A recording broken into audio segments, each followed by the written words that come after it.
Hi, my name is Coach Ekowashen. Today I have my very good friend, Felix Afetu, who is the CEO of Macphillips Limited.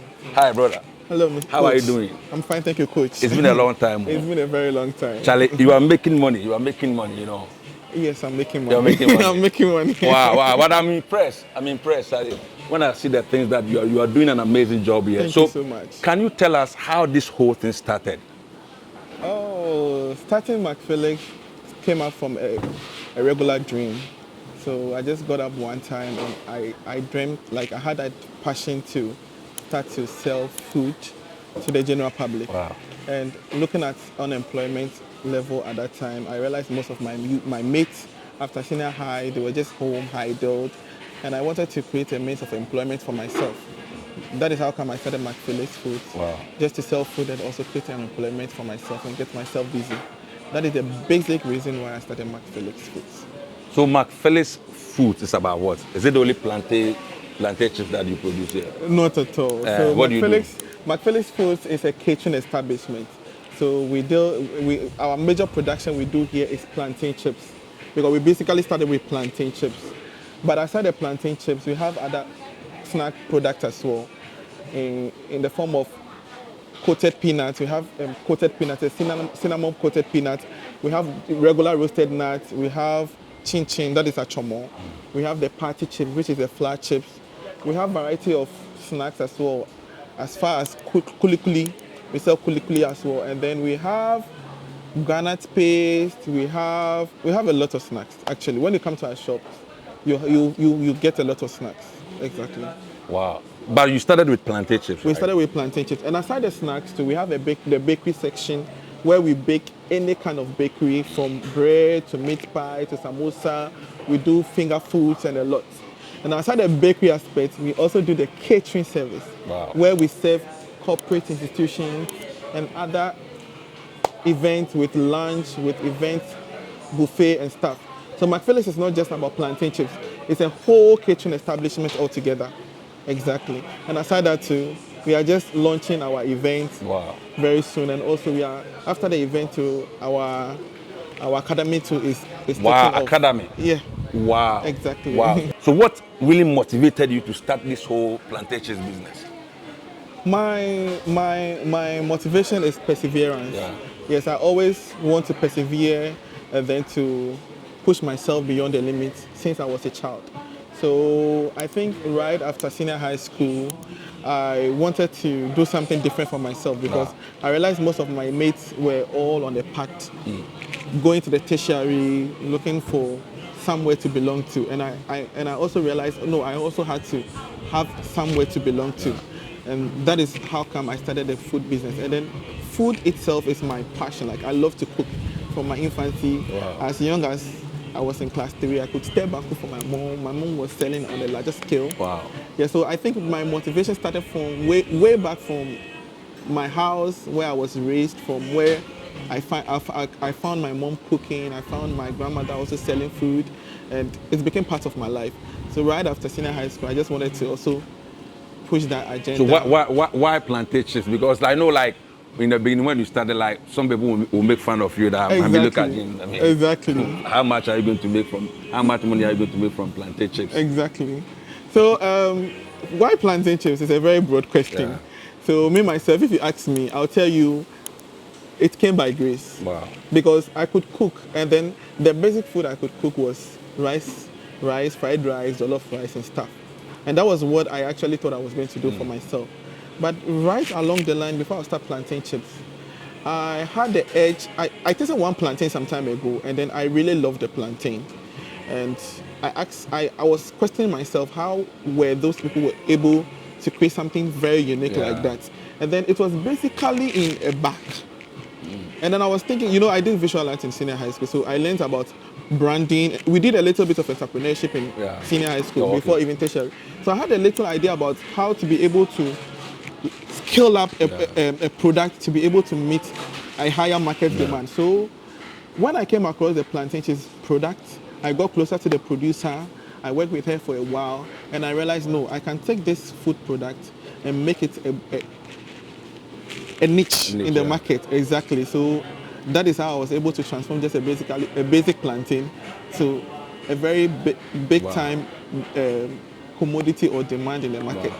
So you started with a lot of money because like many a times you hear people say things like, I want to start a business but I don't have the money, I don't have the capital. Can you explain to us like how much did you start this whole plantation business with? Okay, so I would say, aside the utensils I use and stuff, which I would say it was a support from family and friends.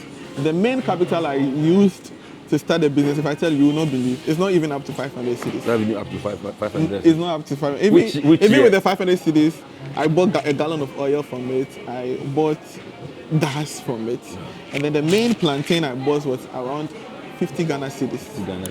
Yes, with the rubbers, and then Which year? I started exactly in December 2014. 2014. Wow. Yes, so we are actually in our 11th year. Wow, 11th year. 11th year. Wow. You started from here? Not at all. Not at all. So we basically started from the grassroots. Wow. That's one I've always been saying.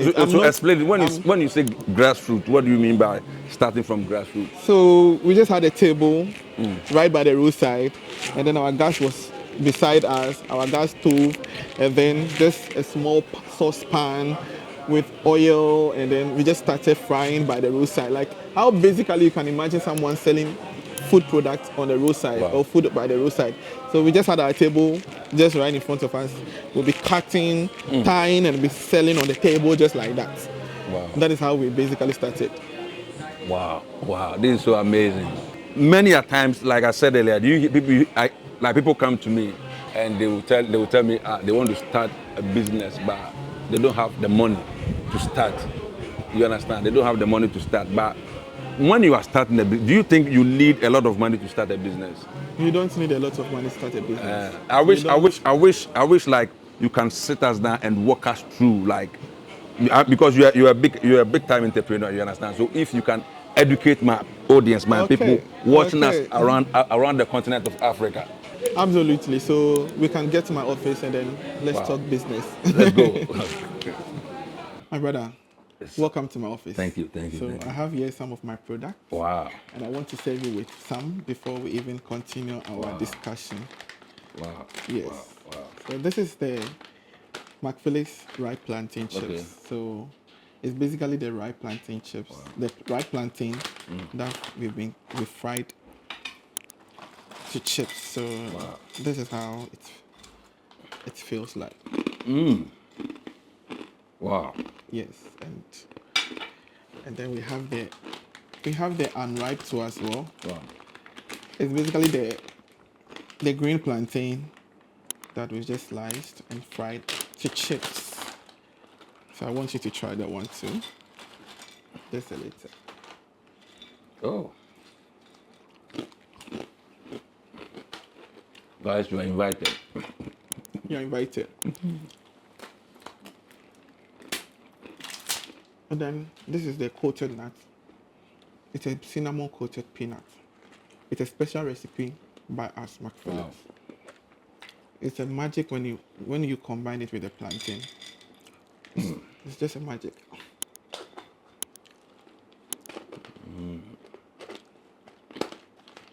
Yeah, so this one for all occasions. Even when you're home and you're lazy and you just want to have some snack, and with Netflix, you can just have this and you're good to go. This is yummy. Wow. So tell us, like I said earlier, do you think if one wants to start a business, does the person need a lot of money before he or she can start a business? Not at all. You just have to have the right mindset and the right skill for whatever venture you just want to venture into, and then make sure you position yourself right, whereby you can find a lot of investors and supporters that will just support your dream. You don't need money to start a business. You just have to have the right skill. So talking about investors, how can one get an investor, somebody to invest in his or her business? So I always say that I always use myself as an example. You don't chase. You don't chase for crowd. You don't chase for applause. Whereby you are not up to even that standard, right? So basically, it's just like a garden. If you want your garden to be beautiful, you don't chase after butterfly, but you rather create a beautiful flowers that will attract the beautiful butterflies into your garden. What am I trying to say? If you want someone to invest into you, you have to be able to show your value to the investor. Make sure you pitch your value well to the investor. Don't go and then be calling for attention. Create that value, create that attention. Make sure you position yourself right so that the right people who want to invest into your vision and then your purpose will have the right conviction to invest into you. Don't just go and then say words that you've not even experienced. You've not even have the experience in how to even deliver those promises.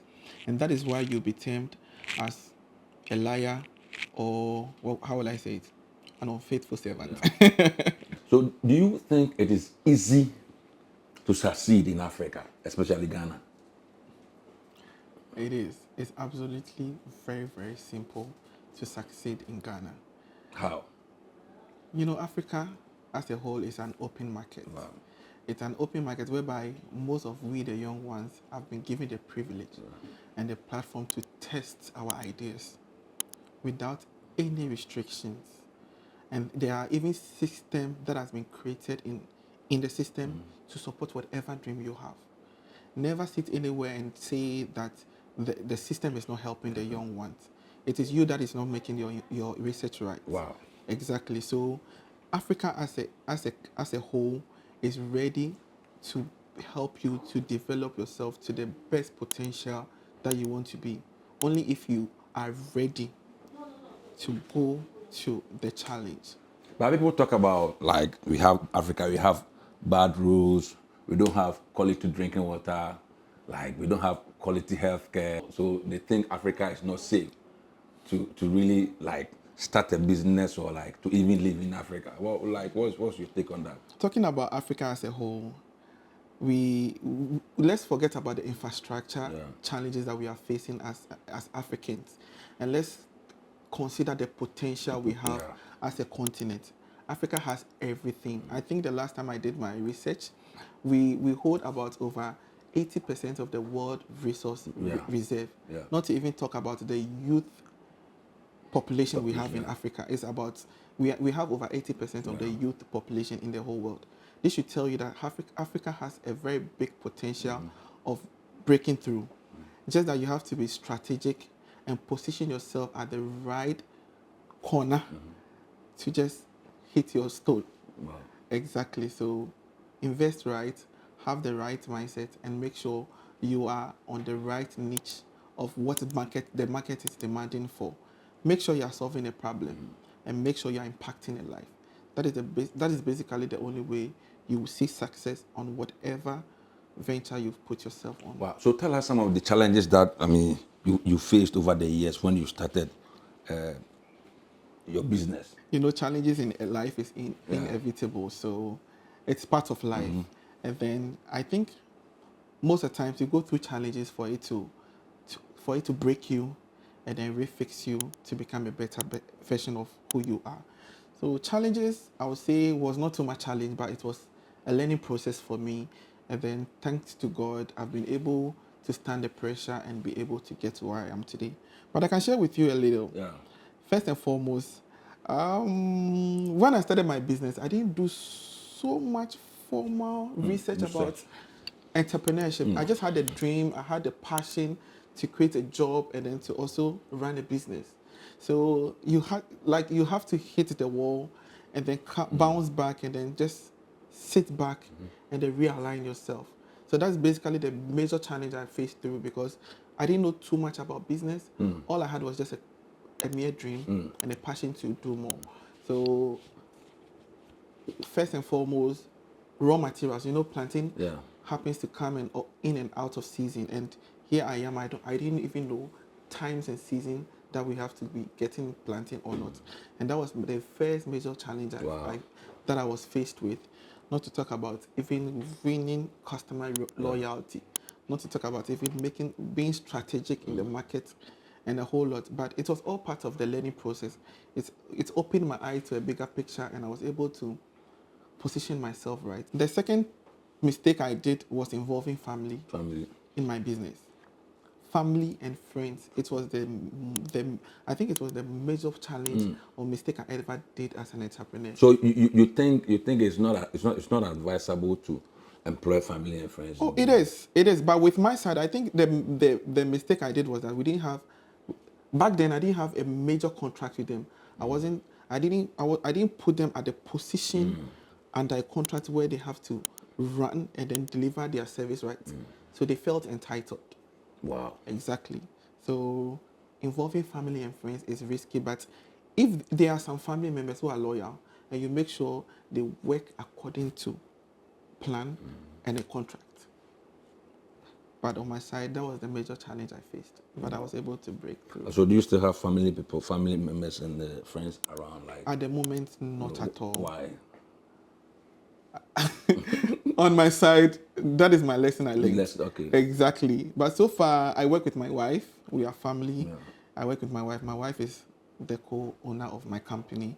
And also, my father is around. Okay. My father helps me with quality control and stuff. And my mom too helps the company with some parts of procurement because my mom has been in the food industry for a very long time. Wow.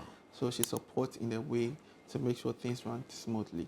But aside my mom and my dad and then my wife, there is no family and friends in the MacPhillips again. Wow. Exactly. Wow. It's all about employing competent people. Exactly. You understand? Because many a times, especially our brothers and sisters who live abroad, they sometimes ask me, "Oh, coach, I want to start a business in Ghana or Africa," and I'll ask the person, "So who is going to manage the business?" So my brother is there, my sister is there, and I ask them is he competent enough to manage the business? Now, coming back to what you were saying, I want to chip in this. What is your advice for people who live in diaspora? Because for example, when I was coming here, someone called me. Coach, I started a business 10 years ago in Ghana, and my family people collapsed my business. Now I'm 16 years. I want to start a business in Africa. How do I go about it? What is your advice to that person? Okay, so if you want to start a business in Africa, first and foremost, you have to be able to do a thorough research about what you want to venture into and make sure you understand how that industry runs in the particular country or region you want to establish that business. I think that's the first step. Second is also being able to create a system because the beginning of MacPhillips, there was no system, and that is how we suffered for the beginning till we were able to create a system. So even if you're employing a family, you're employing a friend, you're employing someone you think is competent enough for that task, make sure there is a system that is governing the whole institution. When you say system, what do you mean? Can you throw more light on the system aspect? So talking about system, it starts right from being able to separate work. Yeah, so your business has to run from department to department. You can't assign one person to do a lot of work. That is where they are able to get a loophole and then become incompetent in their department. And also creating a system is also making sure every department is centralized, whereby even if you're not at work, you can be wherever you are and being able to monitor whatever that is happening at all departments all across. And then also accountability is also part of the system. You make sure each and every department is being accountable for whatever task that they are given, making sure that you give them a target, and then a minimum time for them to execute their task. And then when they are not able to execute, there are ways you can use to motivate them, and there are ways you need to also just push them to do better, and a whole lot. I've heard a lot of businessmen. Sometimes they say Ghanaian workers are not faithful. When you employ them, they will collapse your business. Have you had any encounter with some of your workers? Okay, so I think with my personal experience, I think you getting someone who is faithful is all boils down to how you are able to build the person to become loyal to you. Yeah. I've worked with a lot of people before I started my own business. And then one thing that I really appreciated about them is trust. Trust. Okay. It's not trust that they know that I can do everything perfectly, but they trust me that even with my weaknesses, I can be better of myself. And they were able to tap into that side of me, and they was able to develop that potential in me. So if you want somebody to trust you, do you trust the person? Even at the person's most weakest time, are you able to trust the weakness in them to be able to build them up, to be loyal and faithful to you? Because most of the times, some of this stuff, they come and then they don't even know what they're up to. Yeah. They just want to survive. How are you going to build them in the industry where you want them to fit into? You don't expect them to come and then work like magic. So you have to build them, and then you also have to trust the process, and whereby you being that good leader will also motivate them to also appreciate you being an impact in their life positively. So it all boils down to the relationship you have with your staff, whereby they can also deliver the best that they can deliver to you. Wow. So I want you to advise our brothers and sisters who are in diaspora, because now through the kind of videos the content that we create, like many people, they want to come back home and come and settle. Like, what kind of advice? I mean, what do you want to tell them? Because like some of them will come within 1 year, they will go back. Okay, so the point is that please come back home. Please come and start whatever you want to start here. But most importantly, when you are coming to start that business, make sure you involve the locals in whatever project you have. Make sure you meet They don't the trust right- the locals. Then you don't trust yourself. You need to trust. Yeah. The point is, as I said earlier, if you don't trust yourself, you can't trust any other person. That is the key point. Make sure you are convinced enough with whatever you are coming to do, and then make sure you have the right conversation with the right people. Sometimes you meet a mason and then you tell the mason you want to own a transportation business. Yeah. The person will lie to you because Yeah. the person just wants to survive. You understand? So make sure you meet the right people and then you have that right conversation with them. And then there are a lot of institutions around that can also assist you of meeting those right people and having that right conversation. And then thankfully today there are a lot of, like your kind, there are a lot of mentors, there are a lot of, is it counselors? Yeah. So Exactly. So that are there to assist you with whatever venture you want to venture into the system. They have worked on the street. They have worked in most of the bigger rooms, and they know what is happening on the street. So you just have to go and meet them and have that right conversation with them, and then also do your right survey in the system, and then make sure whatever you're coming to push out there will be on the right track. Don't just come and then start because you've heard somebody is frying plantain chips, so you're coming to fry plantain. No, I am your ally. You can come to me, come and do a little research about how it's running in the system. I'm there to help you out. Come to me, let's talk about what is happening in the system. Or coach is here, Coach Eshan is here. He will also assist you on how, because he has always been on the street. We've known each other for the past 5 years. Exactly. He has always been on the street. He can tell you the reality on the street and how best you can also establish yourself. And I tell you, you make it. A lot of people are making it here. Don't be scared. I always tell them it is easy to succeed in Africa than anywhere in the world. It is. Yeah, because, like you said earlier, Africa is a developing continent. You understand? So we should forget about like infrastructure development, like we have bad roads, like we don't have quality healthcare.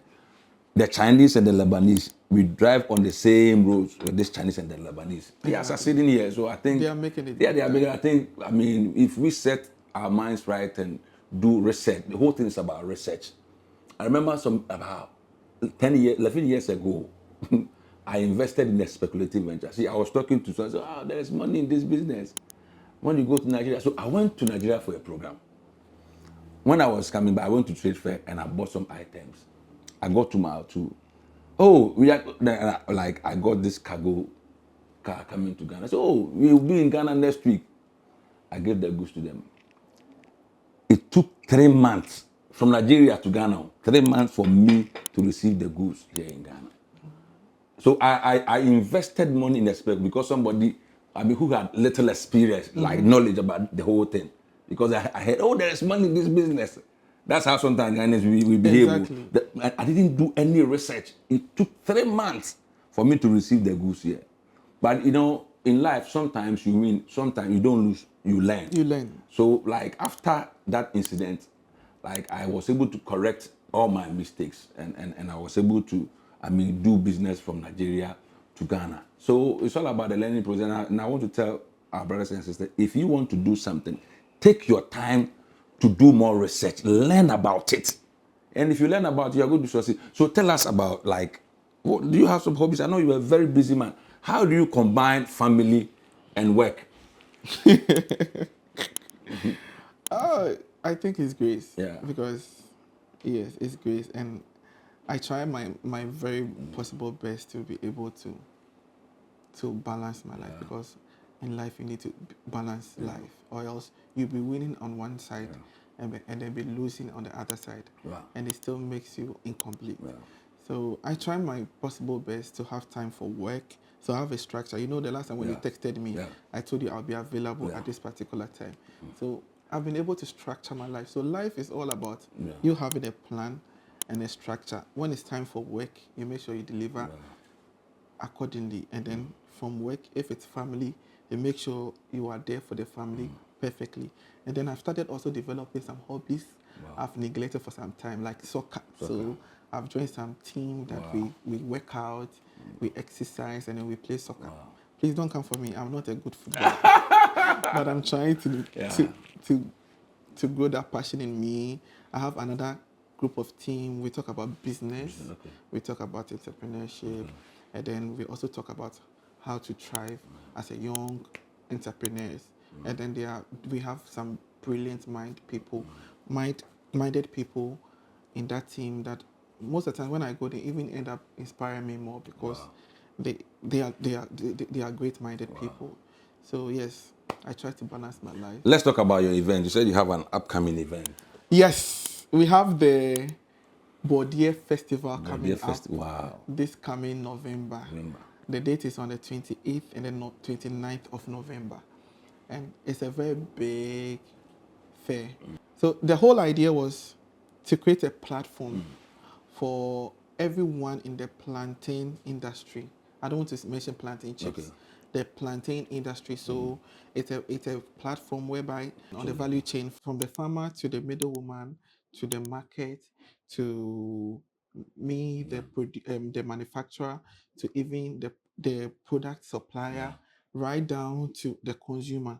We want to have one platform whereby we can all come and meet, first to network, two to learn, because there's going to be a forum whereby we are going to invite industry players, because most of this our market job, we have a lot of major stakeholders that are also in support of our daily in and out of the business. So from the banking sector to the agri-business sector to wherever sector, will all come under one umbrella to talk about some challenges that we are facing as an industry in Ghana. Because as you know, plantain always have in and out of seasons. And then we also have to have the conversation about how can we sustain plantain when it's in season, and even when it's out of season. How can we even be able to minimize the scarcity of plantain and stuff? Because I'll tell you, plantain is also a very major commodity in this country. People use plantain, people consume plantain a lot. And it is high time we also have to have a voice around the plantain Yeah, business. because the other day, Brad, remember, I was discussing with you that I don't know why plantain, sometimes the plantain will be scarce in Ghana or let's say in Africa. It's serious. And then the painful aspect is that when also plantain comes in season, you go to the farm and then you realize a lot of the farm produce are left back there to rot. And then they'll be complaining about bad roads and then bad transportation system. And it's a whole lot of conversation. So we want to bring all these people, even with the transportation drivers, we want to bring them under one umbrella. Let's talk about the challenges. Let's speak about how we can curb those situations, and also let's also come up with an idea that we can also propose to the right people that can help us to keep the situation. And then I think with togetherness, we can build a very big industry out of plantain. Because as I'm telling you now, a lot of people are venturing into plantain business, but they are still suffering because they don't know the in and out of the system. So we have to have a voice as one people, and let's move an agenda that will sustain this industry because it has come to stay. Yeah. And then we are making it stay. Do you export some of your plantain outside, the chips outside? Or Yes, we do, but on a minimum scale. minimum scale? Yes. Wow. I think I have to create that market in China. Anytime I go to China, I have to look for that market for you as well. So tell us about your academy too. Yes. So MacPhillips Academy is an initiative that we came up as a MacPhillips team. What happened was that we realized a lot of the youth are out there, and then they want somewhere to belong to. They want something to do with their life and stuff. So we came up with the idea of creating a platform whereby young entrepreneurs can come and learn skills.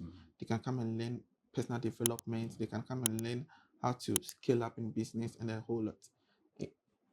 In the whole, we are training them under entrepreneurship and also giving them skills that they can also go out there and then also be able to also make an impact in the enterprise. How many months? Is it a year? So yeah, so we are still in the process. Okay. So we intend of making it a 3 month course, a 6 month course, and a 1 year course. Exactly. So with 3 months course, you have a regular certificate. The 6 month course too, it comes with a certificate and then some goodies, and then 1 year you graduate, you get some startup funds from us, and also you can work with us for a while so that you'll be able to be ready for the market. So it's a bigger platform that we want to also use the platform we have here to also grow the youth and also make them ready for the entrepreneurial market. Is it going to be an online, are they going to learn online, or is it going to be an in-person program? So it will cut across. There'll be some section online, and then there'll be some section in-house. Why? Because our product is more of a handy job. So learning the skills, you can't just be online and then be learning all the skills. You also have to come and then be part of us and experience whatever that is happening here, so that when you're out there, nothing will look new or nothing will look so theoretical for you. So we want to also impact both the theoretical and then the practical aspect. So the practical aspect, you would have to come here. The platform is that we have all the departments aligned here in MacPhillips. So from the accounting to the kitchen to the procurement, you can be in there and then have all the real experience so that when you're out there, you know how to find your way in the system. Wow. Exactly. So before we go, I want you to look into my camera and advise the youth of Africa. Hello, my dear youth of Africa. This is the time. Let us start building our country and let us also start building ourselves. Africa is large and then we have a lot of opportunities out there.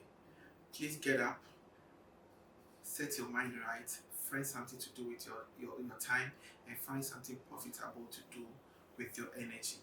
And then together we shall conquer the world. Cheers. Let's subscribe to this channel and wait for another video. God bless you.